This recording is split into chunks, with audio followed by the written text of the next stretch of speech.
It's hard to imagine just how tiny atoms are. One sheet of paper is roughly 500,000 atoms thick. Volume-wise, one atom is as small compared to an apple as that apple is to the entire Earth.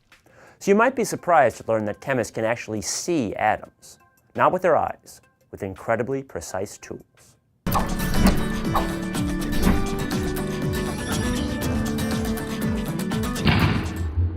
The idea of atoms stretches back to ancient Greece, when the philosopher Democritus declared that all matter is made of tiny particles.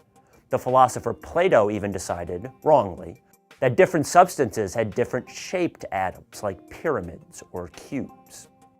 The first modern evidence for atoms appears in the early 1800s, when British chemist John Dalton discovered that chemicals always contain whole number ratios of atoms. That's why it's H2O and not H2.40 or H square root of 17O. The reason for these whole numbers, Dalton suggested, was because you can't have half of an atom or 0.2 atoms, only whole atoms. It's actually kind of hard to imagine chemistry today without Dalton's insight, but it was controversial during its day. Why? Because chemists couldn't see atoms. Many considered them like negative numbers, useful for calculating things, but not existing in the real world. Even Dmitri Mendeleev, father of the periodic table, refused to believe in atoms for many years. So why didn't chemists just look for atoms under microscopes? To see something under a microscope, the wavelength of light you're shining through the microscope can't be larger than whatever you're looking at. Unfortunately, visible light is thousands of times bigger than atoms. So chemists had to wait for light with short wavelengths, like X-rays. X-rays were discovered in the 1890s by German scientist Wilhelm Röntgen, who realized that photographs taken with X-rays allowed him to see through objects. Röntgen thought he'd gone insane when he saw this, but today we're all familiar with X-rays from trips to the dentist and doctor. Chemists don't use X-rays to see through things, however. Instead, they bounce X-rays off things like crystals, which are solids with layers of atoms.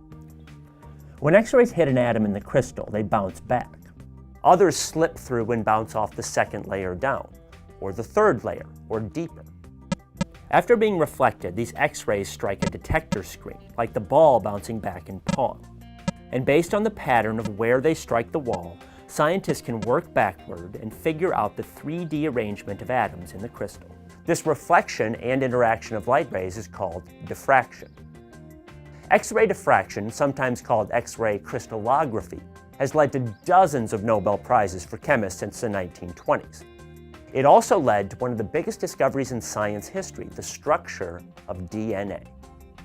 James Watson and Francis Crick get credit nowadays, but they based their work on the work of Rosalind Franklin, a crystallographer in England. She began taking X-ray pictures of DNA in 1952, and Watson's glimpse of one picture, photograph 51, was a vital clue in determining that DNA was a double helix. This incident actually remains controversial today because Franklin never gave Watson permission to view photograph 51. If X-rays let chemists peer at the structure of atoms, scanning tunneling microscopes finally revealed the atoms themselves.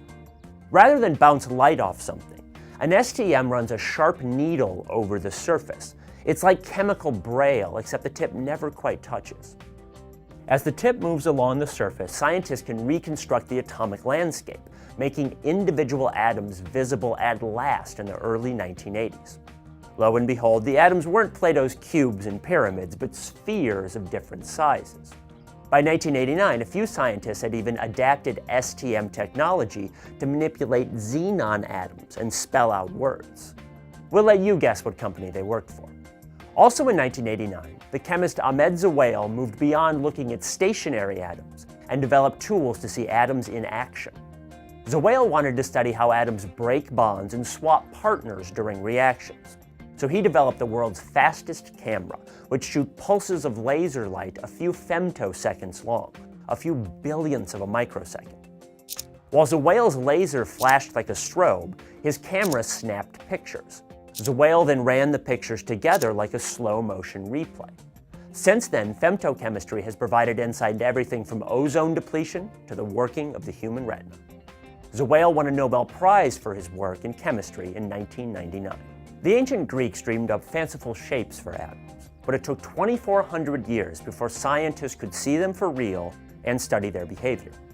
Seeing truly is believing for human beings, and it was chemists and other scientists who fulfilled this need and finally revealed what our universe is made of.